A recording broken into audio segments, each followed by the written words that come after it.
even our modest goal of building 50 new supportive housing units a year and 500 affordable housing units a year requires hundreds of millions of dollars in funding from other levels of government. And because we don't have a municipal growth framework, because we have a very outdated tax system, we're begging cap in hand every year to say, please, can you help us solve this massive national problem that is at our footsteps? I grew up during the period in the 90s when the Mike Harris government was downloading all sorts of stuff onto municipalities, but the funding didn't come with that downloading. So you probably know this. Municipalities get 8 cents on every tax dollar, and we're responsible for 60% of the infrastructure across the country. And that includes solving homelessness, dealing with an influx of asylum seekers and refugees, dealing with an addiction crisis that we did not make.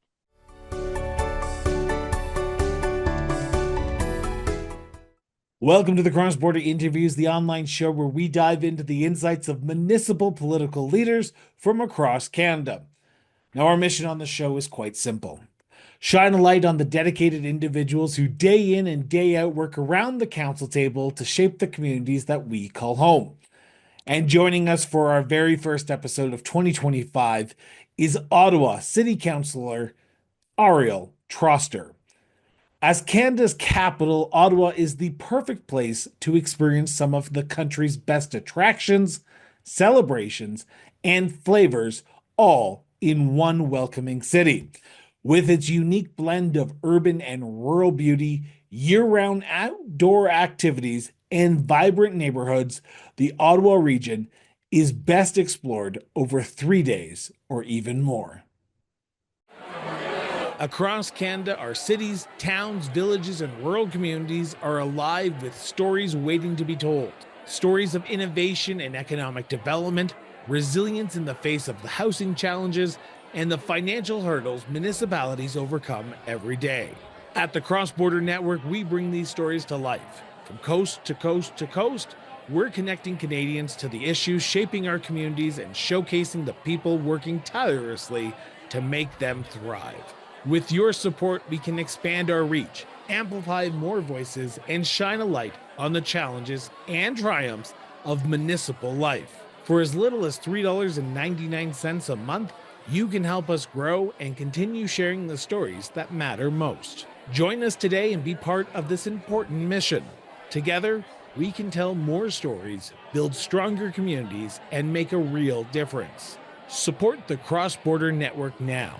Visit www.crossborderinterviews.ca today. Councillor, I want to thank you so much for sitting down with me and talking about yourself, talking about the city of Ottawa, and talking about the persona behind that all-coveted councillor title. So I want to start by talking about yourself, if you don't mind, and ask you a simple question. Where did your sense of duty to serve your community come from? Oh, wow, that's a really good question. I was sort of a reluctant addition to politics. I've always worked in the political sphere and in the social justice kind of do-gooder world. But I never really thought about running for office, frankly, until some folks in the community asked me when our councillor here in Somerset Ward was making a run for mayor. And enough people asked me that I said, oh, okay. But I've always had a sense of community service. My first job in Ottawa was working with Maud Barlow at the Council of Canadians. I worked in the labor sector. I've been an activist in the 2S LGBTQ community, and I've also been involved in refugee support and settlement here in Ottawa for about 7 or 8 years. So, during the pandemic, I found myself bored and ended up helping hundreds of people book vaccine appointments. There's just something really nice about being able to contribute in a concrete way and help people out. And most of my career has been in communications and political policy. And it's nice to be working at the level of government that's the closest to people's lives, because we actually get to fix things that sometimes quickly, sometimes it takes a long time, but they really do have an impact on people's day-to-day lives. And that's a really nice feeling. The best quote I ever I remember hearing is from Scott Pierce, the former president of FCM, and he said, Oh, I know Scott. Yeah. Scott's an amazing person, and I feel like I need to give him money every time I quote him." But he said that it's the government of proximity because you are the closest to the people. When you were deciding in 2022 to run for city council, and that's when you first got elected, was municipal always going to be it, or did you ever think maybe provincial, maybe federal? But let's start municipally. What drew you to the municipal realm? So I was actually working at FCM when somebody asked me to run. So I was really familiar with the municipal sphere. I've been working, advocating for resources for municipalities for several years, and I'd had the chance to meet city councilors and mayors from across the country. I also really liked the opportunity because in Ontario we don't have political parties at the municipal level, and I really liked the opportunity to um, enter a political world that was nonpartisan and to see what that would be like. On one hand, it's challenging because you have to weigh every decision against your own moral conscience and what you think your community wants, but there's also no one telling you what to say or how to vote. And to me, that was a really exciting opportunity because I felt I could be true to myself, I could be true to my community. Um, so yeah, lots of people have asked me if I'm interested in federal or provincial politics, and I keep saying no, no, municipal is where it's at, because you really get to make policy no matter where you sit on the political spectrum, because we have 24 councillors and one mayor, and we work together to get things done. And I've developed some really good working relationships and friendships with people who have very different political perspectives than me, but the divide tends to be more urban, rural, suburban, as opposed to left or right. And that's kind of nice. So I like it here. I want to talk, just pick up on something you just said there, but that moral compass that you have to have as an elected official. Now, I have done numerous of these interviews, and I have often asked about that balance of how do you balance that moral compass with the residents who have elected you, and even those who didn't elect you, because you have to represent everyone, not just those who voted for you. How do you balance those two opposing fractions of what's good for the community and that moral compass from your perspective? Yeah, that's a huge challenge because I represent one of the most urban downtown wards where we have a huge challenge with homelessness and addiction. And I will never budge on the need to treat every single resident as a human being and that everybody deserves respect and everybody deserves access to services and everybody deserves a home. And so I definitely do get emails from residents who want me to just make things disappear that are really hard to see. And I try to explain here's the systemic cause of homelessness, and here are the limited resources that we have as a city, and here's where you can advocate at the federal and provincial government. But no, I think it's tempting as a politician to just say yes or to just reach for simplistic solutions, and I'm really committed to not doing that. I want to do my job with integrity, and I want to push for solutions that are evidence-based and that are helpful and that respect the humanity of everyone in our community. So yeah, there's definitely times when I disagree with residents, but what I've always said is, and I come from a communications background, so I do a lot of videos, I do a lot of newsletters, I do a lot of talking with people, we do a lot of town halls, and I say, look, even if you don't agree with me, you have a right to understand my thinking. And people usually respond really well to that. And sometimes and I say it's okay to disagree. You're not going to agree with everything I do or I say. That's why there's an election every 4 years, right? That's where the accountability is. And, should this not be a long-term career for me, that's fine. I'm very happy to do other kind of work in the community. I'm here simply because of a call to community service and because I want to improve the conditions for people in the neighborhood. And at some point when you're elected and when you have a platform and when you present who you are, you need to stay true to that. I think it is really problematic if you sort of let yourself be swayed always by the loudest voice, which is not necessarily the evidence-based voice or even the majority. When we get emails, it's usually because people have a problem they want us to solve. So we hear from a lot of people who are upset, and we do our best to help, but people don't always write to you when they love what you're doing. They write to you when they have a problem that needs to be fixed, and that's something I can absolutely accept. So, as someone who's worked in the municipal sector, who was the communications person for FCM for some time, you know that municipalities are at the forefront of a lot of issues that are not in that municipal jurisdiction right now. I continuously watch the news that are coming out of Ottawa because I'm a keen observer of what's going on municipally. when people do have issues, are they talking strictly about those municipal issues? Because I would hazard a guess right here, right now, that you're hearing about provincial and federal issues because Oh, you're the all the nation's time. capital, and you have no control out of that. So how do you tell people, go talk to your MP or your Yeah. MPP, because they don't want to hear that? They've come to you for a reason.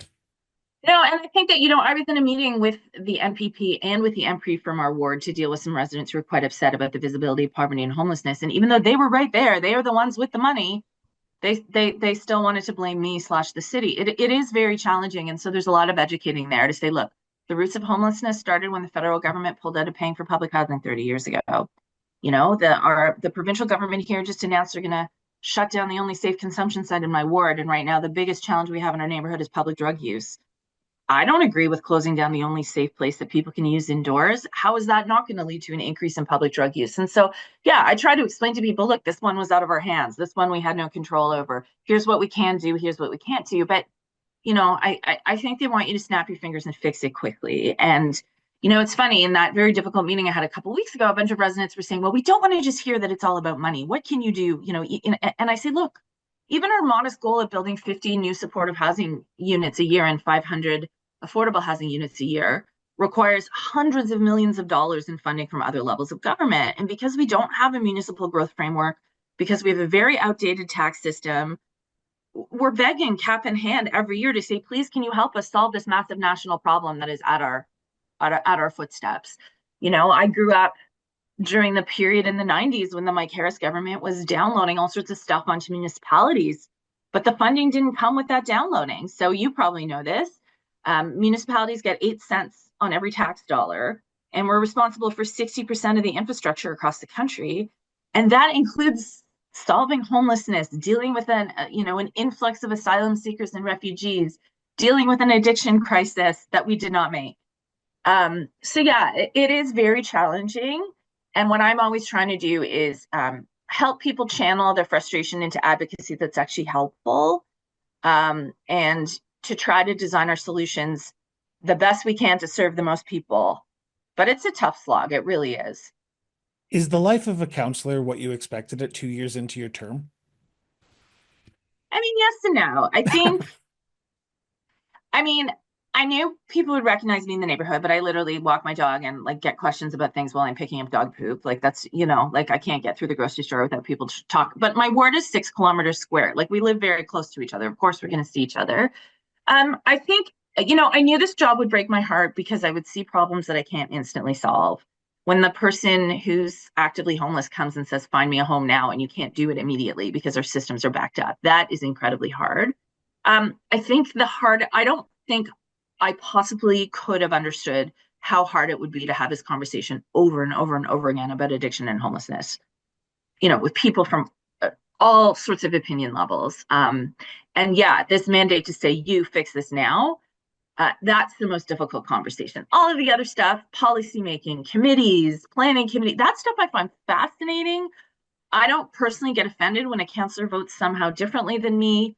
I have a very good relationship with my colleagues, but it's that interpersonal stuff. I'm not trained as a social worker, and sometimes that people want to talk to you about all sorts of things, right? So I have a wonderful staff, including a social worker on my staff, precisely because we get people saying, help, I'm being evicted from my rooming house, or I don't know what to do, I have a bed bug infestation and no one to help me, so it still breaks my heart on the daily. But the toughest stuff is that sort of interpersonal conflict around what the best solutions are. It's rough out there. How do you, I don't know how to ask this question correctly, but I'm going to try. All the issues that you hear in the 2 years that you've been a counselor, I can imagine they weigh on you every single day when you make those decisions. How do you make those best decisions with all those personal stories that you hear? Because at the end of the day, you're going to upset somebody with the decision you make, and you're going to have to put your hand up and vote in favor or against a motion that could impact someone's life. So when you hear those stories, and we're going back to that moral compass a little bit, is it hard to say no to somebody when you know it could affect their life? Yeah, it's very hard. I always think, what is going to have the maximum amount of gain for the people who are in the most vulnerable situations? Because when we are taking care of people who are doing the worst, it has a ripple effect on the rest of the city, right? Like when we take care of our most vulnerable, then homelessness is no longer a nuisance because it's not right in front of you because somebody has a home and that's ultimately better for that person. But I mean, I just dealt with an incredibly difficult file of a building that's been an arts hub with art studios and very affordable apartments for decades, where a developer has come in and they bought the building and they're building a tower and it's going to be expensive micro units and these folks are getting evicted. It was an awful, awful file. And, I worked really hard to negotiate a memorandum of understanding with that developer to ensure that these folks were given much more than the minimum. The minimum is, that they were offered was 3 months rent, and I was able to negotiate $20,000 plus moving expenses, plus the right to return at the same rent for 10 years with no above guideline increases. Like really, really an amazing deal for them. But like some of them are still unhappy with me. They don't think it's good enough. They don't want to leave their homes. And what I keep saying is that's also fair. Like none of that makes up for the fact that this is a tragic situation. Um, but and I voted against the file, but it ultimately passed the zoning committee because what they were coming to committee to ask for was like height difference and difference in setbacks. Like we don't approve developments, we approve zoning.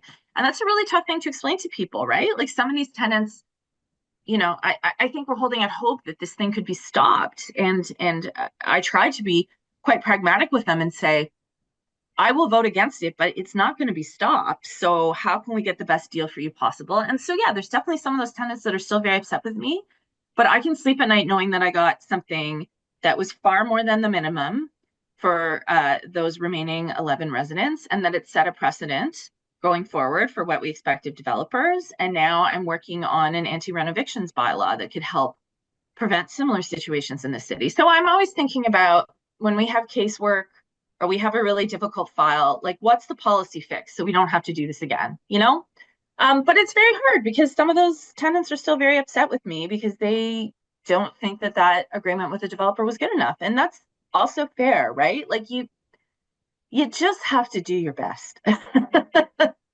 Is it hard in 2024 to do that? We're recording this in 2024. This episode is our first episode in 2025. But is it hard to make those decisions knowing that at the end of the day, your career might be potentially changed because of your decisions you make? Or do you not have to look at that potential next election and have to make the best decisions for the here and now? I think it really gets back to what your motivation is for being in politics. I'm not a career politician. Like I will do this for as long as residents want me to do it. I'm not a lifer. And so I can I can live with my head held high knowing I did my best and using the moral compass and really listening the best I can to the concerns of the neighborhood. And should I not be reelected, but if I really think I stuck to my values and I fought hard for vulnerable people and to make positive change in the city, like I can still live with that. I mean, I have lots of other skills. I'm 45 years old. I came in, I ran for office after 20 years in the workplace. I'd probably go right back into doing something like working in nonprofit housing or some other way to help the community. I think it's just one way to help the community. And I think, frankly, some of the best politicians are the ones that had to be drag kicking and screaming into it. So this is not careerism for me. And I think maybe that kind of frees me up to make what I think are morally consistent decisions. But I mean, it's not easy. There's definitely days where you're like, oh God, okay, the people on the street are not going to be happy with me. You have to deliver a lot of hard truths. Like we have sewer pipes that are over 100 years old downtown, and they have to dig up a street not far from me. And unfortunately, because of the underground works, it's going to mean taking out a bunch of trees, and people are really upset about taking out those trees, right? We have the lowest tree coverage in the National Capital Region, but you also don't want a 150-year-old sewer pipe that's going to like flood your house, right? So And really, do you want sewers to be bursting for the second year in a row at an FCM conference? Like that is my big thing. oh yeah, that's right. You were in Calgary, right? Yeah. Calgary, and now Ottawa's out hosting next year. So I Yeah. really would like No, to use water don't while I'm want in that. Ottawa. Yeah. But it is really hard, right? Like it's just, yes, I agree with you. We should save as many trees as possible, but your sewer pipe is from 1905. Like, so it's just, it, sometimes people want answers that I can't provide. Sometimes Yeah. also people want me to change things that are not political decisions. So there's a group of people who really want to be able to turn left on a particular street. I'm not kidding. Like they have a petition for the right to turn left on a particular street. And I've explained to them many times that we can't just change something like that without doing an origin destination study, without doing a transportation study. But they're like, but we liked it better this other way when there was a construction detour. Again, I've explained many times it's not a political decision. Like I can't change the flow of traffic. That's not, that's like not in my purview. But How often do you find that people just want to be heard, though? Because sometimes people just want someone to be able to vent to, because you are the yeah, closest to the people. They know who yeah, you are probably a little bit more than their MPP and their MP. So how often are you just finding that people, no matter what the issue they have, they just yeah, want to be heard and yeah. not scream That's into the a void huge of chunk social of it. media? That's a huge chunk of it. I quit Twitter a year ago. It was the best thing I ever did for my mental health. I still have other active social media channels, but I won't do casework by social media. I say contact my office. I have a staff of 4 people plus an intern. They're there to help you. They can respond much more quickly than me. I can't track the issue over Instagram. But yeah, it is a world of 24-hour feedback. And part of why I left Twitter, and that was before it got especially evil, was because there was an expectation of 24-hour availability, which like no human being can provide, right? So it is a lot. Um, but I also think we have the opportunity to communicate in ways that weren't available to us before. I mean, I have never sent out a press release in my time in office. If I want to say something, I just make a video about it. And if the media wants to pick it up, they do great. I can speak directly to people. If I see something is bubbling in the community, I'll just get on for 2 minutes and say, hi, guys, I'm hearing about this. This is my perspective. I'll get back to you soon. And people are really responsive. So there's good things and bad things about it. But I mean, I do think the level of visibility that social media gives us and that expectation of constant engagement can definitely lead to burnout. You definitely have to set boundaries. You certainly do. I want to turn to the city of Ottawa as a whole now because I'm cautious of time and I want to get into some of the challenges and accomplishments that the community faces as a whole. But before I do this, I just want to preface this as I always do. This is a conversation between the councillor and I, not a motion of council, not a direction of council, not a policy of council. This is just the councillor's opinion and her opinion alone. That being said, it may line up, but at the end of the day, it may not. So for those who've listened to that about 300 times, I appreciate you staying with us for the last 15 seconds. Councillor, in your opinion, what would you say is the biggest challenges facing the city of Ottawa today? It's the same answer I think I'll give for most municipalities, which is the unsustainable funding framework for municipalities. And it touches every single piece of the work we do. I mean, the narrative around our city budget this year was about massive deficit that we have for transit operating funds. Other levels of government, they want to shine big, they want to fund big, shiny capital projects, but they don't necessarily want to help fund operations. And operations have been a challenge in a city that is dominated by the federal public service, where work patterns have changed dramatically since the pandemic.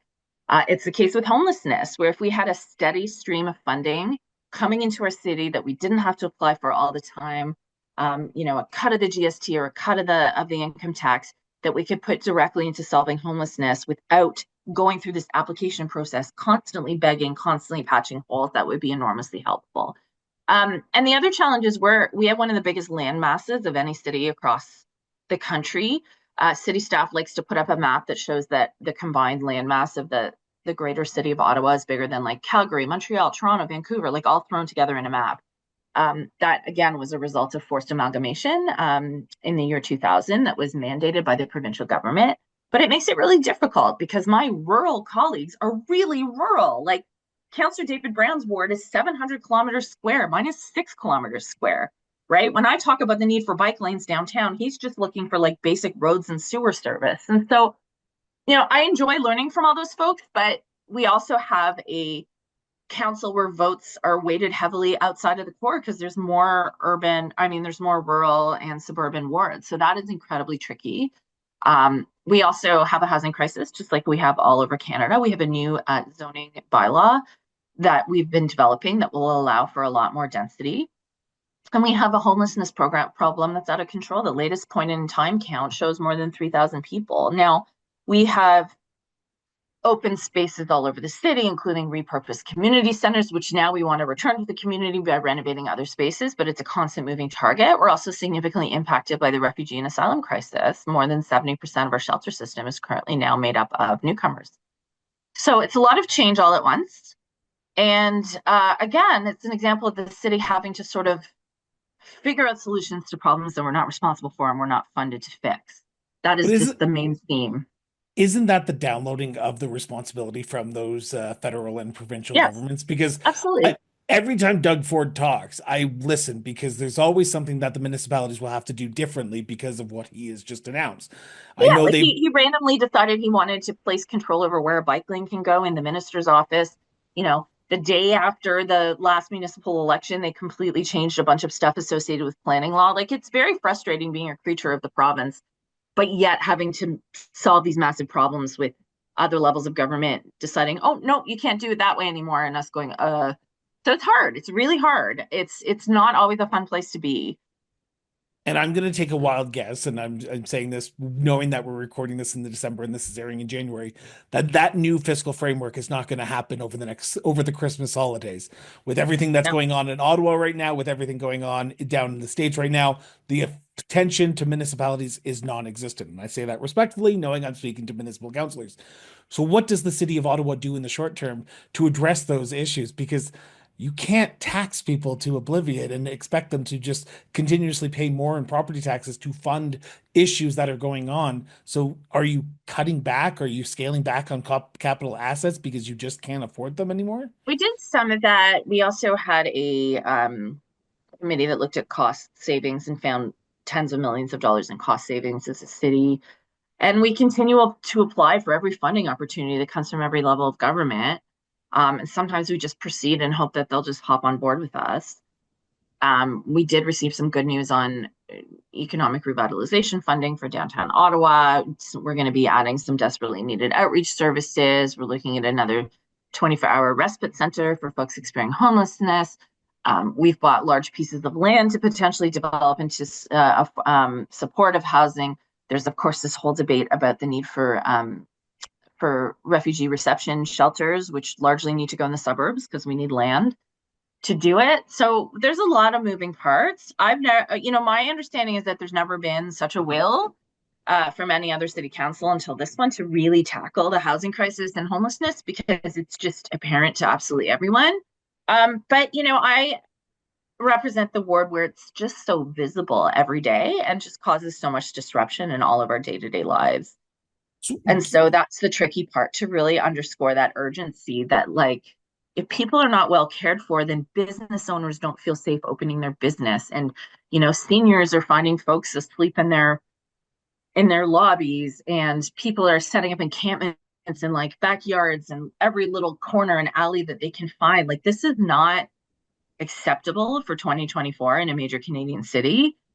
And if we don't solve these problems, it's going to have a detrimental impact on the rest of the city and on the rest of the country. This is a national crisis. do you think Doug Ford and Prime Minister Trudeau know this? Because it seems like, and I'm not trying, I'm playing a little bit devil's Yeah. advocate with here for a second, counselor, but this issue did not pop up in 2024. It's been a bubbling of the Oh, pot yeah. for a long period of time. Like you said, for almost 30 years, once the federal government got out affordable housing. So do you think that other levels of government are taking it serious, or are the municipalities just at the forefront and saying, okay, municipalities, we have to do it alone because no one else is going to work with us? I mean, I'm not encouraged by this latest move by the provincial government to say that they're basically going to criminalize encampments and give people experiencing homelessness potentially a $10,000 fine who would be able to afford to pay that. Um, without adequate funding at all. They say they're going to provide some funding, but like to actually create homes for people to live in. I mean, you can't just criminalize people and legislate them out of public space, which is what he's attempting to do. And it's not like incarceration is a good outcome for people. When they come out of there, it's not like they're better. And incarceration is also much, much more expensive than supportive housing, like by a huge degree. I don't have the numbers in front of me, but No, no, but sort at of the like same time, supportive housing, emergency room, prison. Like, it's even from an economically conservative perspective, it makes no sense to be promoting these kinds of carceral policies. But my feeling is that especially a lot of the smaller municipalities are just have no resources to deal with this problem. They want it to go away. And I think that's really dangerous. I think it's really unfortunate. I think it's abdicating responsibility for a problem that the other levels of government did not solve. I'm happy to see some new federal encampment money coming through, but of course I'm very worried about a potential change in government. I mean, Pierre Poilievre has said that if elected, he would cancel the remaining tranches of the Housing Accelerator Fund money, which is what we're using to build affordable housing in our city, in exchange for a wholesale GST rebate for all new development. I mean, that's fine for private development. That's not going to get someone off the street who's experiencing homelessness, or they're saying we want to put money into the provincial government is saying we want to put money into these provincial treatment hubs, but we're going to take away harm reduction and needle exchange. And we're saying, no, you need both, not one or the other. So it's frustrating not to be listened to, but ultimately we work with what we're given. But that's why I'm constantly having these really hard conversations with residents to say, yep, I agree. The solutions are insufficient. Go talk to your MPP. But yeah, And it's hard. if there is a change of government federally, the leader of the official opposition said in a media report last month in December that municipalities are bullshitting everyone because they have enough money. They're just not using it wisely, and we're going to cut that funding for municipalities because they already have enough money. So Yeah, that's I can imagine garbage. that new fiscal framework is a dead-on arrival if the Pierre Poilievre Yeah. gets elected. That's just my Although, I mean, in some ways, all of this stuff has been downloaded onto municipalities. You might as well go a step further and make the funding decentralized too, so we can just do what we need to do.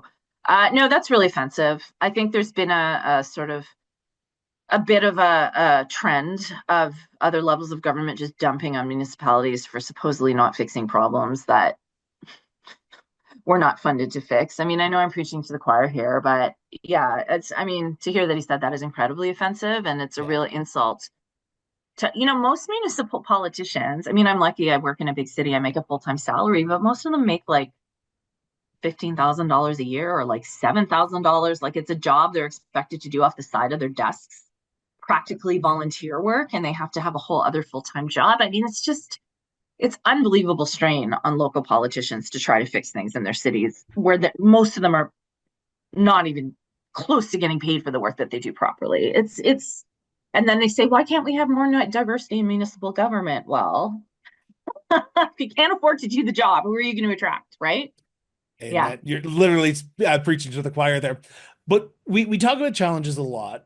What's the thing you're proud of about when it comes to the city of Ottawa? Because I can imagine there are countless issues that we could talk about, and we haven't even talked about the rail system in Ottawa. But what are the things that you are proud of when it comes to the city of Ottawa that you say, you know what, we have our challenges, but we've got this going for us?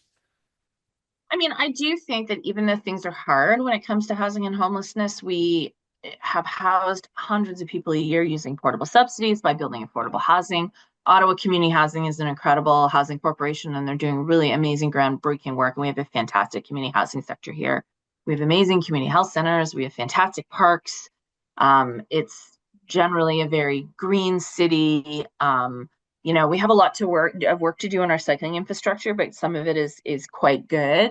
It's a city I love to live in because we have lots of cool big city things going on, but everything is still relatively close, especially if you live in the core. Yes, there's been challenges with transit, but I have to tell you, I got to ride the new trains that are going to open in January, where you can now take the train to the airport, which is very cool. It makes it feel like very big city stuff. Um, I think we're getting there. And there's an incredible local culinary scene, amazing local art scene.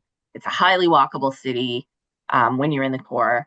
So Ottawa has a lot going for it. I've chosen to live here for 20 years. I originally grew up in the GTA. I wouldn't want to live anywhere else, even when it's cold. Okay, maybe when it's cold. I'd like to take a break, although it's not like Calgary is today. I think we have a lot going for it. I think we have a lot of compassionate leaders that are doing amazing work. And the best part of my job is getting to visit all of those small community organizations that are rolling up their sleeves to help. And we have a lot of folks who are doing that. Where in the GTA were you born? I grew up in Thornhill. I went to high school in Unionville in the big old 905. Yeah. And then I moved to Montreal for university. I was there for about 6 years. And then I moved here in 2004. So I've been there I, for quite a while. Yeah. I'm a GTA born and raised resident as well before moving west, so it's always fun to meet a fellow GTAer. Um, I want to turn to my last few questions before I let you go because I'm cautious of time. And as someone who's coming to Ottawa in June for the FCM conference at the Shaw Oh, Center, nice. and I'm looking forward to exploring Ottawa a little bit more, what are some of the hot spots that I should see while I'm in Ottawa? What are the tourist destinations that you recommend? And I'm going to preface it by saying the hidden gems, the ones that aren't talked about that often. Oh, we should definitely go to eat in Chinatown, where we have amazing restaurants. We also have a lot of Vietnamese restaurants. We have an incredible history of the Vietnamese community here. You got to go visit Union Local 613. It's a very cool bar and restaurant. And downstairs, they have a pub that's actually speakeasy. You open the door, and it looks like it's a bookshelf that you're opening. It's very cool. Definitely walk around the Byron Market, walk around Elgin Street. You can walk around and there's other great neighborhoods like Hindenburg in the West End that are really cool, and there's parts of Westboro too. Yeah, I mean it's a great city. It's and definitely walk around the Byron Market, which is right near the Congress Center. There's tons to do there. Oh Where do you yes, my daughter's saying also you should go to House of Targ, which is a very cool bar that has pinball and pierogies, and is also has punk shows. It's very fun. Challenge accepted. I love a good pinball machine, so I'm going. Where do you go? Where's your decompression spot in Ottawa that you can go and let it all let go? Is it walking your dog and picking up poop and talking to residents, or is there somewhere else? Uh, I lift weights and throw heavy things against the wall. I have a gym that I go to several times a week, which is very good for my mental health. I also really love Spark Beer, which is in Chinatown. It's a cool little spot that's opened. That was opened by a really awesome resident. And yeah, I'm a bit of an early bird. I get up early, I go to bed early. If I don't get my sleep, I'm not able to function. Right? Yeah. But no, I had to sort of go into rigorous self-care mode this year, and it's been really good for my mental and physical health. And so I keep saying, like, I go to the gym, I get myself so physically gassed that like I don't have the energy to be angry. And it's very helpful when you're having a frustrating day. I go to a really awesome little community gym that has great classes. I think everybody's got to figure out their own coping mechanism, but you definitely have to have them for sure. Final question, and it's about the city of Ottawa. What makes it such a unique place to live, work, and raise a family? It's such an interesting place, right? Because it's the seat of government. So there's always really cool political things going on. We're also not far from Gatineau Park, which is only a 20-minute drive away from downtown Ottawa. So for people who are outdoorsy, you can bike, you can ski, you can snowshoe, you can hike, you can do all of those things. And it's a multilingual city and highly multicultural. It's and also, as I said before, it's a nice medium-sized city. So, you can have big city feelings, but you can also be 15-minute drive from a place to go horseback riding, right? Like we have that advantage of urban and rural not very far from each other. And the community itself is really great. Like I really love living in Centertown, which is the neighborhood that I represent. I mean, there's kids on the street playing in the summer. During the pandemic, we used to call it sidewalk beers. Like we would all just, when you weren't allowed to gather, we would sort of stand 6 feet from each other and have a beer on the sidewalk and have a conversation with our neighbors. And I really find that spirit is very prevalent in the city. There's a lot of cultural organizers. There's a lot of artists. There's like a really great culinary community. Yeah, we'll have to show you around when you come into town in June. Well, I'm looking forward to being there in June, and I'm looking forward to hopefully meeting you in person while we're at the FCM conference. And I'm a big fan of getting tours of City Hall, so maybe I can stop over at City Hall and get a back behind the scenes look at what City Hall looks like from a Anytime. We'll counselor's take you back. perspective. We'll take you back to Counselor's Row. You'll see where the sausage gets made. Okay. Counselor, I want to thank you so much for sitting down with me and doing this interview. Always appreciative. Of course. I want to thank you so much for tuning in for the very first episode of the Cross Border Interviews of 2025. That's right, we are kicking it off and we're going big this year. We're looking forward to crisscrossing this country virtually and in person to speak with municipal leaders from across this great country. And we are so honored and appreciative of everyone who takes time and follows us and subscribes. So if you haven't already, be sure to hit that subscribe button if you're watching this on YouTube or if you're listening to this on Apple Podcast or Spotify. So until next time, stay informed, stay engaged, and we'll be back for a brand new season of Cross Border Interviews this year. Talk soon.